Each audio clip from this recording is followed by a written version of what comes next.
Quanto tempo demora para ficar fluente em inglês? Estamos aqui com eles, Teacher Nicolas, Teacher Marcelo, e vamos desmistificar e desmembrar este problema hoje. Quanto tempo demora para ficar fluente em inglês, Teacher Nicolas?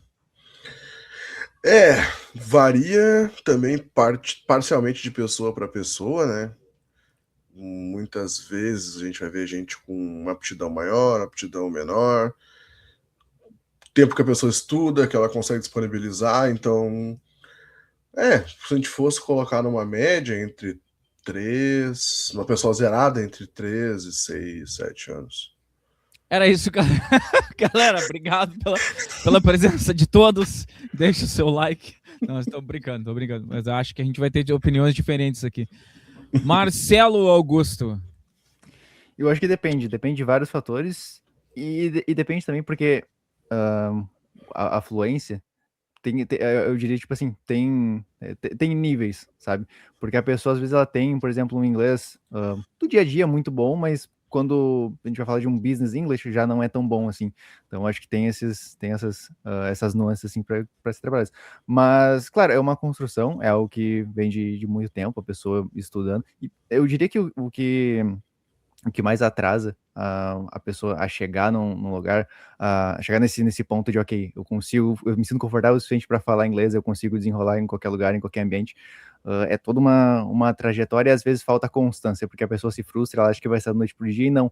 É um processo que é cada dia um pouquinho, é aquele negócio, eu dou 1%, 0,5% por dia, sabe?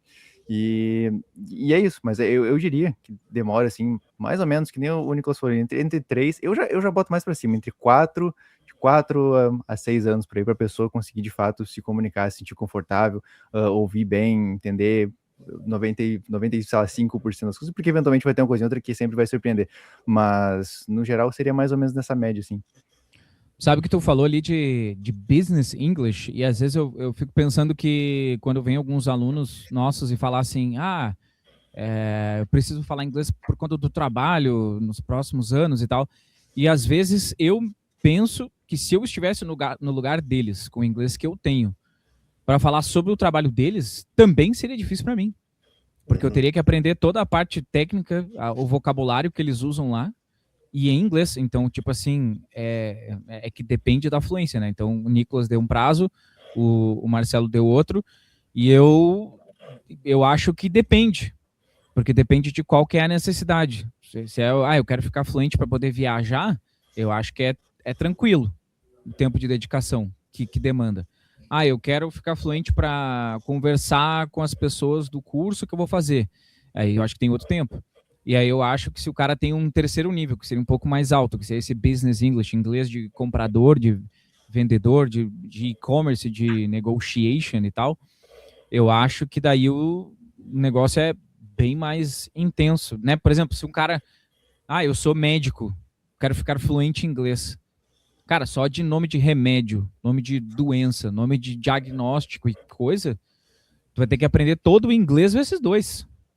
Então, eu acho que a gente tem que acho que a pessoa precisa definir qual que é a necessidade dela primeiro. Então, quem tá ouvindo o podcast deve estar pensando, eu preciso de um número. Mas antes de ouvir um número, os guris até falaram os números dele. O Nicolas falou que é? Entre 3 a 6 anos, em média. Entre 3 a 6 anos. O Marcelo falou? Eu joguei um pouco pra cima, eu falei entre 4 e 6. 4 e 6. Então, vamos tirar uma média 5 anos. Né? Porém, entre diversas nuances, né? A idade é um fator muito importante, o ciclo social da pessoa, atividades que ela faz, então tudo isso são circunstâncias atenuantes, assim, no aprendizado. E também ainda sobre o business English, ou o inglês para médicos e coisas. Se alguém me chegar, Nicolas, business português, não manjo nada. Nada. Que é o famoso termo corporativo do LinkedIn, né? Que as pessoas usam muito, né? Que tem um pouco de inglês e um pouco de português. Sei lá, a gente acaba também não usando em português e por isso que a gente é ruim nesse assunto. Então, o que é... Vamos voltar uma casa atrás. Vou alongar a pergunta no colo de vocês. O que é ser fluente em inglês? É sobre o nivelamento GSE, do GSE, que é a Global Scale of English, que o cara é B2, C1 já é fluente, ou é a habilidade de se comunicar sem o que é fluência em inglês? Bom, Suspiros de... é. Não, assim, a forma que eu vejo, tu ser capaz de chegar em qualquer ambiente e minimamente conseguir expressar o que tu precisa num ambiente onde tu tem dificuldades. Por exemplo, eu consigo falar um inglês legal para conversar com as pessoas, perguntar pra vizinha como é que vai a vida, coisa do tipo, sair, comer, me divertir, fazer tudo o que eu quero fazer na rua. Se eu entrar numa empresa e ouvir uma palestra, ou até mesmo ouvir uma palestra sobre algum assunto que eu desconheço, e eu conseguir entender parte daquilo ali, eu já consideraria a pessoa como tendo certa fluência. Porque termos técnicos são complicados até mesmo dentro do próprio idioma pro nativo. Então, diversas vezes tu vai falar com uma pessoa, seja americano, inglês, escocês, e esse cara pode ser que tu use um termo técnico de algum ambiente de trabalho que ele não seja parte, e vai acabar que ele não vai entender também. Então, a fluência é uma coisa muito relativa. Eu acho que a fluência não é nem o falar perfeito, eu acho que a fluência é tu ter conforto na língua. É tu tipo, esqueci dessa palavra, ou não sei como eu posso formular essa frase, e aí tu, desiste no meio, e aí tu começa a falar de uma outra forma. É tu conseguir se comunicar. É quando o inglês ele deixa de ser só um exercício, uma coisa que tu tem que fazer esforço, ele vira uma ferramenta, sabe? Algo que tu pode utilizar da maneira que tu melhor entender, né? E que te ajude a se comunicar com outras pessoas. Cara, que bela frase. Vou te interromper porque dá pra montar um livro com essa frase. Quando o inglês deixa de ser o quê mesmo? Como é que Um foi? exercício vira uma ferramenta. Marcelo Augusto, 2026. Português Compre, C3. Vou colocar. compre já sua cópia. Porque a fluência, acho que ela não tá atrelada à perfeição, sabe? Porque até quem é mais avançado, até quem é fluente, eventualmente vai esquecer. Pô, eu esqueço palavras no português, às vezes. Então é algo que é muito... É comum, sabe? Tipo, até que um nativo vai eventualmente esquecer alguma coisa. isso é uma coisa bem comum. Principalmente em assunto de ferragem. Sabe quando tu vai na ferragem comprar alguma coisa pra casa? Cara, eu geralmente... Isso é pra mostrar que eu falo inglês como uma ferramenta. E eu não sei se... obviamente, eu sou fluente em português, mas em alguns momentos eu vou travar no que eu quero falar. E a ferragem é esse lugar. Então, às vezes eu chego lá e falo assim, sabe aquele negocinho que vai embaixo da pia, que ele faz assim, que passa água e tal? E aí o cara, sifão, e eu falo, isso, entendeu? A Então, às famosa vezes ribimboca da parafuseta. Então, às vezes acontece isso com o português, e a gente também vai ter isso em inglês, só que aí agora eu vou pegar o ponto que o Marcelo falou, que a questão do conforto é o quê? É eu saber descrever o que eu preciso até eu chegar no resultado. É isso ou não é? Exatamente. Uma coisa Então, que eu acho importante também, quer dizer, é importante para mim, que sou muito apegado à etimologia das palavras, então, ir além do significado de homem culto. Não vamos tão longe, mas de tu conseguir pegar e manusear as palavras de forma com que tu faça, a grosso modo, por exemplo, um trocadilho, alguma coisa assim, no português pra gente, às vezes já é difícil. Então, se tu vê uma pessoa fazendo trocadilhos em inglês, tu vê que ela já tem um certo manuseio melhor do idioma, né? Faz muito sentido. A famosa piada do Why is 6, nada a ver com 6, 7, nada a ver com isso, mas a famosa piada do Why is 6 afraid of 7. Eu gosto de entender muito a fluência dos meus alunos baseado nessa piada. Vocês conhecem essa, né? Sim. Conhece essa, Nicolas? Why is 6 afraid of 7? Tem um pô? Because 7, 8, 9. Justo. O Nicolas entendeu. É um sinal da fluência do Nicolas. Então, assim, quando eu faço essa piada para alunos, o cara tem que ser no mínimo B1+, eu acho, né, colocando em níveis aqui, né? A1, iniciante, A2, intermediário, B1, intermediário, B1+, já está caminhando para fluência, B2, fluente, C1, o cara já tem capacidade até de ser professor. Mas quando o cara entende essa piada, o cara sabe a diferença né, a diferença não, a semelhança entre os sons 8, do número 8, e o passado de comer, que é 8. Então, isso é um som similar, e isso faz com que a gente possa fazer brincadeiras com as palavras, que é o que o Nicholas acabou de falar. E a partir do momento que, e o Galo concordou comigo, a partir do momento que a gente consegue fazer isso, é porque a gente domina tanto o idioma que, cara, eu sei que 8 é 8, eu sei que 8 é o passado de comer, e eu sei que dá para brincar com essas duas palavras. Então, se eu ouvir essa piada, eu vou entender. E vou rir na hora. Então, é um bom sinal. Se você ouviu essa piada aqui nesse podcast e entendeu, parabéns a você. O Galo entendeu. E eu acho que é um bom indicativo de que tu tá com um nível legal de inglês quando tu consegue assistir, sei lá, um stand-up, um pequeno trecho de comédia de uma série, tu consegue entender os trocadilhos, entender as piadas, assim, porque muitas vezes também demonstra o quão ligado tu tá à cultura em si, porque tem muitas coisas que são, que tipo assim, tu tem que estar consumindo a cultura pra te entender, sabe? E aí quando tu acha graça, tu consegue entender o significado daquilo ali, te indica que tu tá num nível muito bom, tanto de falar inglês quanto de entender a cultura em si, e isso é bem interessante. Chegamos a uma conclusão aqui importante, que é, então a fluência seria usar o inglês como uma ferramenta, certo? Então a gente vai conseguir explicar o que a gente precisa para chegar num resultado de, olha, eu quero comunicar essa informação e a pessoa entende o que eu falei, beleza, ou me entrega o que eu pedi, né, consigo entender ela de volta, isso seria a fluência. Chegamos nesse consenso, correto? Que a gente está usando o inglês como ferramenta. Mesmo que, tecnicamente, no inglês business, como a gente estava falando, a pessoa não consiga entender de todos os termos, certo? Aí ela demanda um pouquinho de estudo, daí não tem problema, né? Eu sou fluente em inglês, mas se eu for trabalhar com este assunto, eu posso estudar aquilo. Vocês estão comigo nessa ou estão fora? Contigo. Acredito que eu concordo. Então, beleza. Então, achamos que a fluência é usar o inglês como ferramenta. Dito isso, a pergunta inicial do programa hoje era quanto tempo leva para ser fluente em inglês, ficar fluente em inglês e usar o inglês como ferramenta. O Nicholas falou entre 4 e 6, né, entre 3 a 4.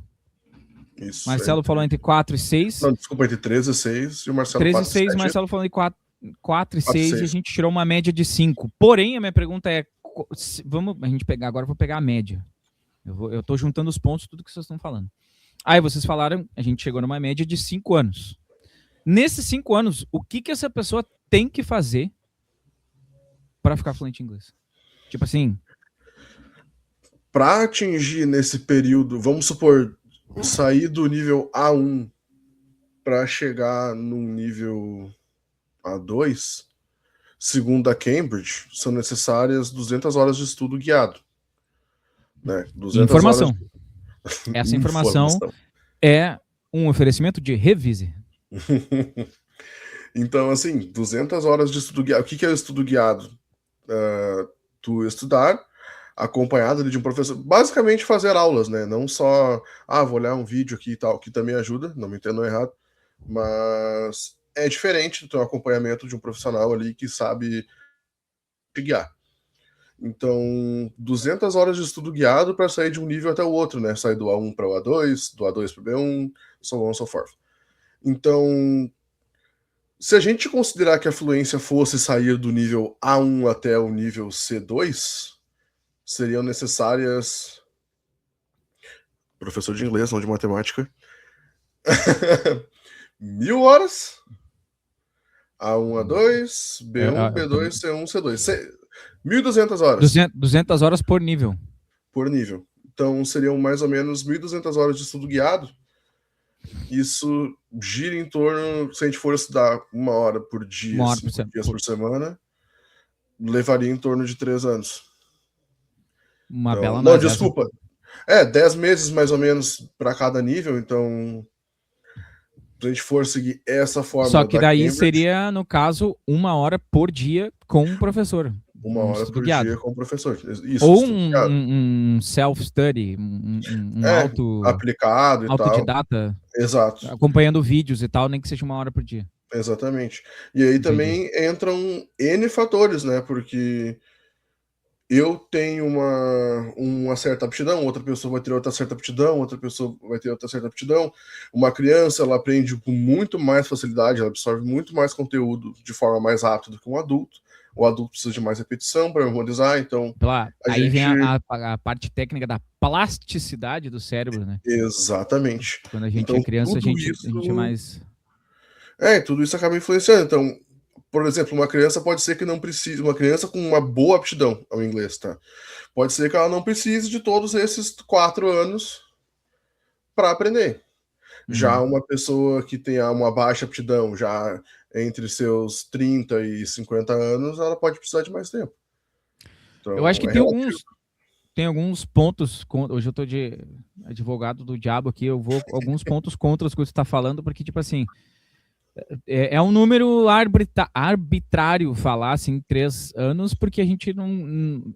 o que esse cara vai fazer nesse estudo guiado? Tipo assim, ele pode fazer muito input, colocar muita informação na cabeça, aprender muito, eu aprendi, a diferença do do, does, escreveu ali, né, colocou nas lacunas, sabe quando o cara, e agora, preenche essa lacuna, é do ou does, aí o cara vai lá e preenche a lacuna com do ou does, isso nessas 1 hora diárias, né, que ele tá fazendo ali todos os dias de estudo guiado. E aí chegou o fim dos 3 anos, o que me garante que esse cara que fez só isso, esse input, vai conseguir aprender? Porque, não, mas claro, isso aplicado de acordo eu consigo entender que ele melhorou muito o input dele, mas o output eu já não sei, porque esse cara aparentemente... Tu tá considerando que nessas 1 hora diárias teria output também. Exatamente. Claro, o estudo aplicado da forma correta. Não que seja incorreto fazer o fill the blanks, mas também não... Só isso não vai mover a pessoa, né? Mas o estudo aplicado e guiado de acordo com o nível. Nível A1, então ele vai estudar de forma guiada o conteúdo proposto no nível A1. Ele vai aprender o Simple Present. Depois, para ele passar para 2, ele vai ter que começar a aprender o past. Então, todas essas questões acabam influenciando. Então, existe matematicamente de 3 a 4 anos, mas é extremamente relativo. Extremamente relativo. Não, e eu acho também que não é tão linear assim, não é tipo há tanto tempo em cada nível, sabe? Varia muito. Com certeza. Porque e também tem muita repetição que tem que acontecer depois, uma vez que tu já passou. Acontece, eu vejo isso acontecer direto. Coisas que eu já ensinei pro aluno eu tenho que voltar, porque a pessoa esqueceu, porque ficou algum tempo sem usar, ou porque de fato o cérebro não guardou tão bem aquela informação, então acaba tendo, acrescenta, digamos assim, um tempo a mais essa repetição. E eu acho, e é muito interessante, tu falou bastante de gramática, isso é um ponto que eles batem muito nos métodos de ensino mais tradicionais, né, da apostila lá, de entrar na sala de aula, de fazer vários fill the blanks, que a pessoa, ela fica muito boa no escrever às vezes, mas ela não consegue falar, sabe as regras, mas elas não sabem aplicar. E que nem, eu diria que aprender a gramática é que nem aprender as notas musicais, sabe? E a fluência seria tu conseguir tocar a música, né? Acho que seria uma analogia. Eu vou entrar aqui nesse teu gancho e vou dar outra explicação. Vou trazer o futebol, esporte esse tão vangloriado e amado por Teacher Nicholas. Para mim, aprender a gramática é como aprender as regras do futebol, como se fosse um árbitro. Falei certo? Árbitro, um juiz. Pronto. Tô falando essa palavra muito hoje. The referee. É por isso que eu sou um professor de inglês, né? Mas the referee, né? O juiz. Porque eu preciso saber que tipo de pênalti é pênalti. Se é o cara que é a mão na bola, a bola na mão, a bola recuada, a bola não sei o quê. Não preciso. Eu preciso saber jogar o esporte. Ou seja, o objetivo na prática do inglês é o quê? Sabe essa bola aqui? Passa com os teus colegas até ela chegar naquele quadrado lá dentro. Esse é o objetivo do inglês. Então, se a gente consegue fazer isso... Você sabe quando a criança está aprendendo a jogar futebol com 4 anos? Já viram criança 4, 5 anos jogando futebol? Cara, tu larga uma bola, todas elas correm atrás da bola ao mesmo tempo. Né? E aí, a partir dali, né, eles vão se organizando. Então, eles aprendem que o esporte é um para o outro até o objetivo final. Então, isso seria um pouco aprender inglês de uma maneira geral. E a gramática do inglês é meio que essa regra que fica por trás, assim, tipo, o que é impedimento, o que não é, porque não vai mudar o resultado final, que é o gol, quando a gente aprende as regras do esporte, sabe, o que é falta, o que não é. Então eu acho que às vezes a gente não precisa perder tanto tempo nisso. E o problema dos cursos tradicionais é que focam muito nisso. E isso é muito no Brasil, né? A gente vê que na Europa... a galera aprende muito por estar em um ambiente onde o amigo já fala inglês. Cara, não precisa nem ser Europa, pode ser lá, Indonésia. Um país como a Indonésia, as pessoas falam inglês como segunda língua, só que eles não têm nenhuma conexão com outros países, mas eles sabem que é interessante. Então, sei lá, o cara da Indonésia aprende inglês não porque ele está envolto em um ambiente de inglês, mas porque há uma cultura do país de fazer aulas que são em inglês. O aluno escuta um áudio em inglês com o professor que está falando inglês para explicar um conteúdo em inglês. Então, não tem essa... Gente, olha lá, vamos lá, presta atenção aqui. Então, Nicholas tananã, very happy. Então, Nicholas e todo mundo is very happy. Então, tipo assim, essa parte é super chata, super prejudicial para o aprendizado de inglês no Brasil de uma forma geral. E aqui eu não estou falando somente da escola, do ensino fundamental das escolas, que eu sei que vocês tiveram inglês no ensino fundamental e, assim como eu, para mim foi ruim. Nunca eu tenha prestado muita atenção. Eu tive sorte. Tive uma professora excelente do fundamental. Grande Aline Desilta, um abraço. Wherever you are. Então, wherever you are. E, no meu caso, a culpa foi minha. Não que tenha sido bom ou ruim, mas eu ficava de moletom ouvindo música em inglês. E não prestava atenção no que a aula estava sendo dita, né? Mas eu sabia que era preenchimento de lacuna, com uma apostila e tal. Então aquilo ali para mim não era atrativo. Então, não sei como é que foi para ti, Marcelo, agora entrando nesse tópico. Inglês no ensino médio. No ensino médio fundamental. Nos dois, de maneira geral. Que no ensino médio eu não fiz. Eu só fiz a prova de validação e aí, tá, tu sabe falar inglês, não precisei cursar. Ah, que legal. Show de bola. Mas durante o fundamental, é porque que tá cedo, bem cedo eu comecei a fazer curso em escola tradicional, assim, de inglês. Então, meio que o que eu via na sala de aula era, tá, beleza, aqueles fill the blanks, aquelas coisinhas que eram extremamente simples pra mim, porque, tipo, eu já tinha aprendido há bastante tempo. E, inclusive, até quando tinha uma atividade um pouquinho mais elaborada, tinha que escrever alguma coisinha, aí eu me saía melhor e meus amigos copiavam de mim. Então, era essa a dinâmica pra mim, assim, sabe? Então, tipo, meio que não agregou e nem atrapalhou de nada as aulas de inglês durante o fundamental. E quando a gente vai para as escolas tradicionais, presenciais, que formam turmas, que seguem a apostila, é muito similar, né? E aí acaba que eu acho que isso prejudica. O Brasil é o país que mais tem escolas de inglês e é o país que não que menos se fala, eu não tenho essa informação agora aqui, mas eu sei que é um dos países que mais tem escolas de inglês no mundo, mas é um dos países que tem a menor taxa de falantes de inglês no mundo. E isso é curioso, né? A gente ter muitas escolas. Acho que isso, na realidade, mostra que algo está errado. Muito, né? Cacique para pouco indígena. É uma boa análise. Então, ter muitas escolas de inglês dessas tradicionais, não vou colocar meu filho numa escola de inglês. Isso não garante a fluência do teu filho. Eu acho que tu pode fazer mais pelo teu filho trazendo a cultura de outros países que são falantes de inglês para ele, e ele se interessando por aquilo, do que ele simplesmente enfiar ele numa escola de inglês. Então a gente até falou isso em outro podcast já, mas eu sou bem crítico a essa parte de tipo, meu Deus, preciso me livrar do meu filho, vou matricular ele em mais uma coisa. Aí matricula a criança no inglês, a criança às vezes não gosta, não porque o idioma não porque é o problema com o idioma, mas é porque a metodologia é sendo chata, né? Bom, dito isso, para a gente conseguir chegar numa conclusão, chegamos a entender que o inglês fluente é uma ferramenta. Também que levam 3 anos, no mínimo, de acordo com o Teacher Nicholas.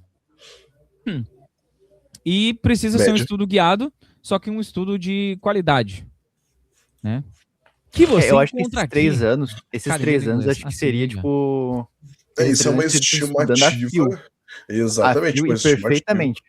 E uma pessoa muito apta. Então, por isso que eu disse, tipo, é uma média estimada, não dá para aplicar como regra, tá? Não quero que a pessoa assista aqui e fale, eu tenho 3 anos. Tipo, não. Contagem regressiva. Já vou perder meu emprego. Exatamente, entra no modo Jack Bauer, mas não. Entreguei a idade agora. Mas não, vai muito da aptidão da pessoa, vai muito do ambiente da pessoa. Tem muitos fatores para a gente conseguir colocar um número exato, assim.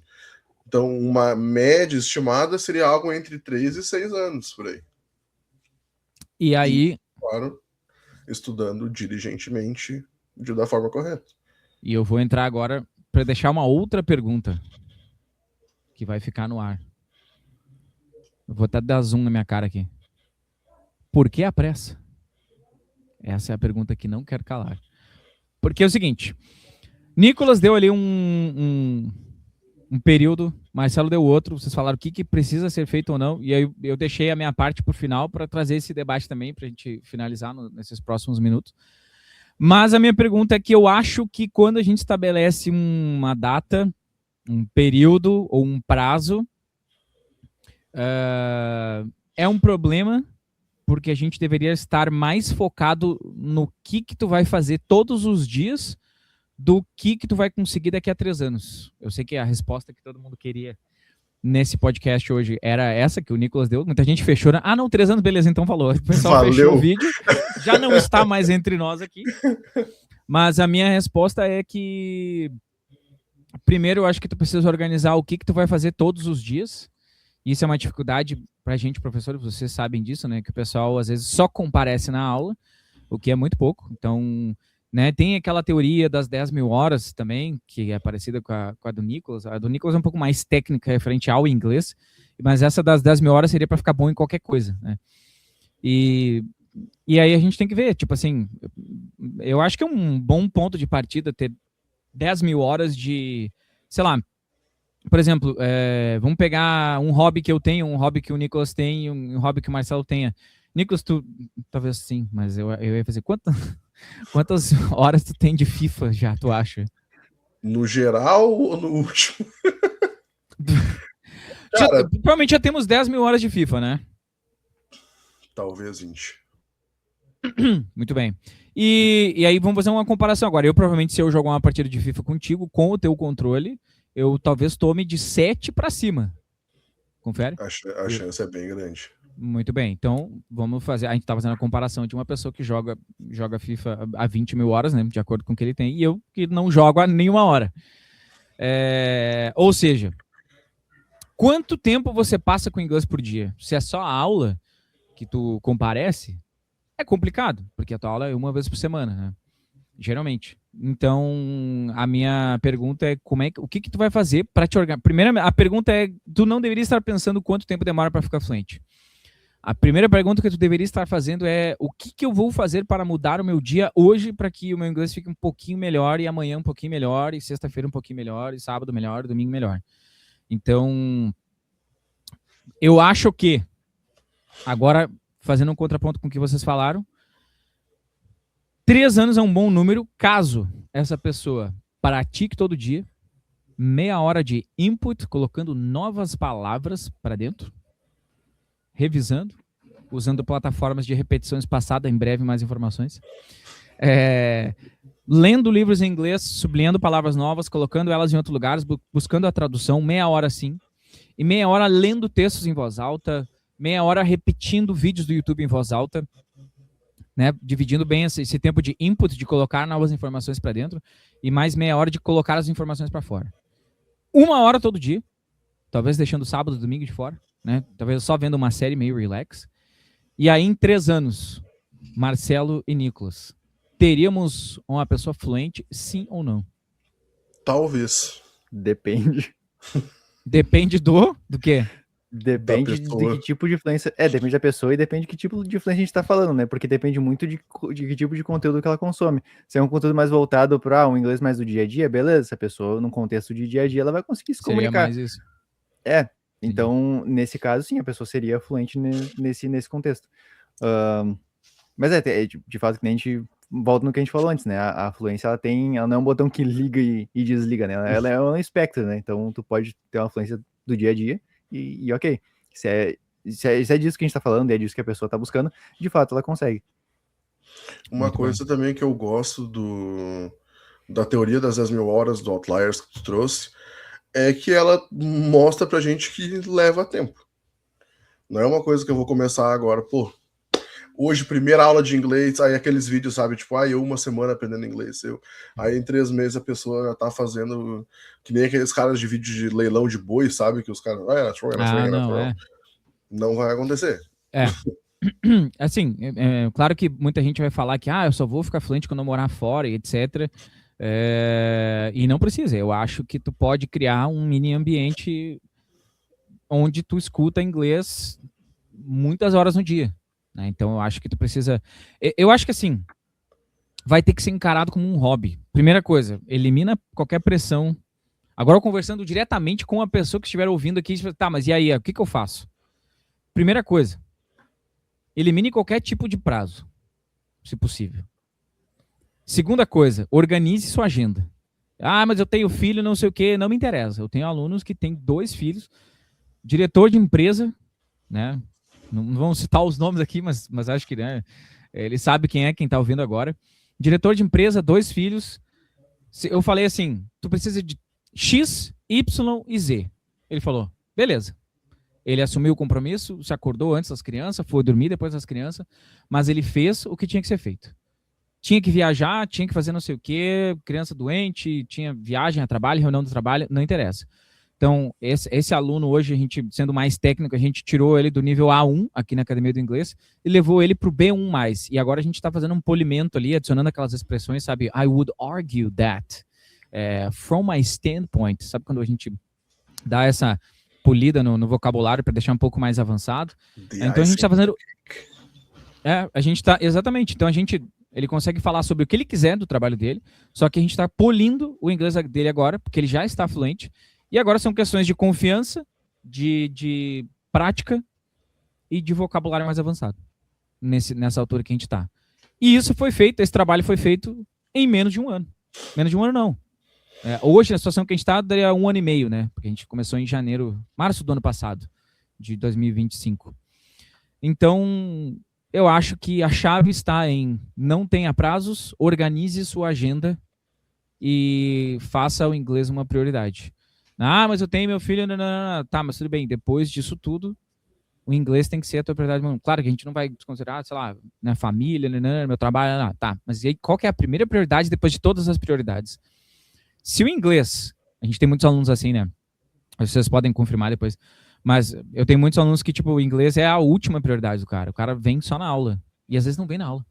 Isso mostra que se o cara tiver 10 prioridades na vida dele, o inglês seria a 11ª, às vezes. Isso é uma coisa que deixa a gente um pouco triste, porque a gente está querendo ajudar aquela pessoa e ela trata o inglês como um tipo, vamos lá, vamos fazer isso aí, uma vez, sabe?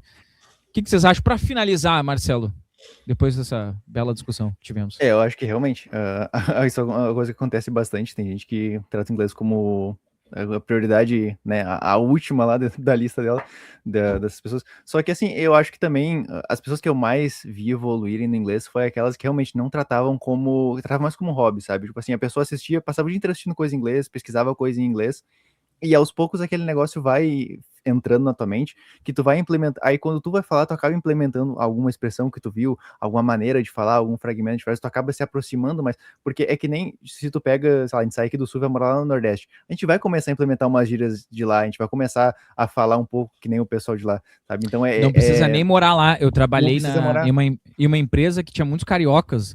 Cara, sério mesmo, às vezes a gente acha que é brincadeira. Eu puxava o R sem querer, às vezes, porque eu trabalhava com um monte de carioca na época, 2000 e sei lá, que ano foi, 2015, mas enfim, seguindo a tua análise. Desculpa. E outra coisa também que às vezes, mas acho que entra em outro tema, que seria a confiança para falar inglês, que isso é um negócio que falta às vezes nas pessoas, porque tem, por exemplo, alguns alunos, não vou citar nomes que a gente tem, que falam inglês muito bem, mas se tu perguntar pra eles, tá, e tu te considera fluente? Fala, não, acho que ainda não, e sabe, só que eles não conseguem, só que se expressam perfeitamente, conseguem entender, conseguem falar tudo, então eu acho que é bom a pessoa ser realista com ela mesma, tá? Porque o inglês não é tu falar rápido, não envolve a velocidade que tu fala, né? Eu acho que envolve, tipo, a fluência em si, ela envolve o conforto e a velocidade mental de tu conseguir entender sem traduzir toda hora, sem ficar traduzindo tudo, e responder de forma natural, acompanhar o ritmo da conversa. Acho que isso seria o fluente em si, sabe? Às vezes as pessoas se cobram muito, não, que pra mim ser fluente eu tenho que estar falando um absurdo assim, não esquecer de nada e falar rápido. Cara, às vezes nem no português eu consigo falar perfeitamente tudo rápido, assim, na cadência. Às vezes eu esqueço de palavras, tenho que reformular a frase, é normal isso em qualquer língua, independente do teu nível nela.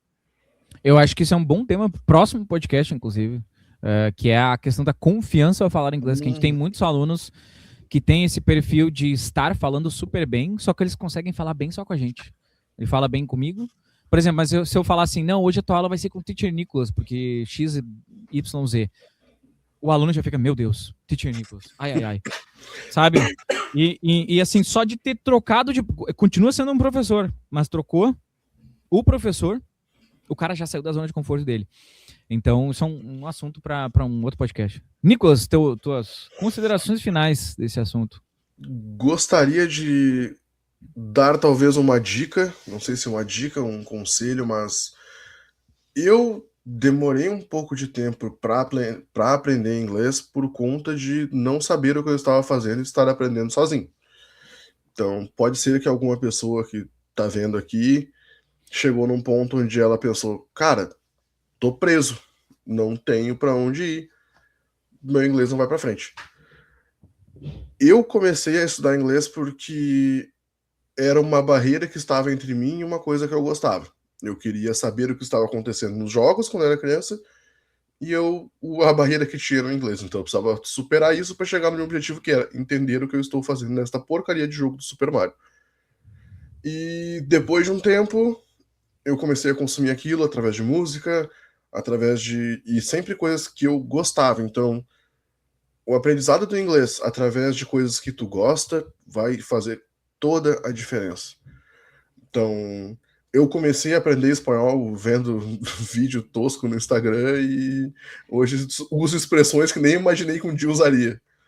Então, Sabe assim, que é a primeira coisa que eu faria também, a mesma coisa com como eu gosto de futebol e se eu hoje fosse me dedicar ao espanhol, meu espanhol seria um intermediário, assim, sabe? Eu preciso melhorar o vocabulário, a fala e tudo mais.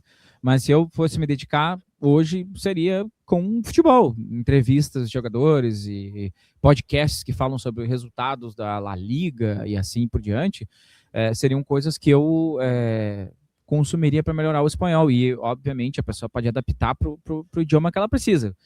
Quero aprender japonês, aproveita os animes. Quero aprender espanhol, futebol. Então, assim, a gente, no outro podcast, falou sobre o YouTube como ser uma das melhores ferramentas, a melhor ferramenta, a GOAT, para aprender inglês, porque lá a gente encontra qualquer coisa. Então, tipo assim, eu pensei que talvez se eu fosse ensinar minha mãe a aprender inglês, eu falei, mãe, a chave para tu aprender inglês é uns negócios de costura, são uns negócios de tricô que tem lá, umas mulheres que fazem umas bolsas, porque a mulher vai dar o tutorial todo em inglês e ela vai se interessar naquilo, porque ela quer ver o jeito que a mulher tá fazendo. E ela vai olhar, se fosse em qualquer idioma, ela olharia igual, porque ali tem uma informação legal, tem uma coisa interessante. Então eu acho que esqueça o prazo, organize sua agenda e pratique inglês com coisas que você gosta. Ah, mas não gosto de nada, mas daí é o assunto para outro dia. Senhores, muito obrigado pela atenção de vocês aqui. Obrigado, Teacher Nicholas. Obrigado, Teacher Marcelo. Não se esqueça, se você gostou desse episódio, esse episódio agregou na sua vida, deixe seu like, sua inscrição, e se você quiser estudar com um desses professores maravilhosos que estão na sua tela agora, clique no primeiro link fixado da descrição, academia do inglês.online, e seja um dos nossos alunos, e em breve você também falará inglês fluente em 3 anos, 2 anos ou 1 ano e meio, depende do tamanho da sua fome. Um abraço a todos, valeu, obrigado, gente, até mais.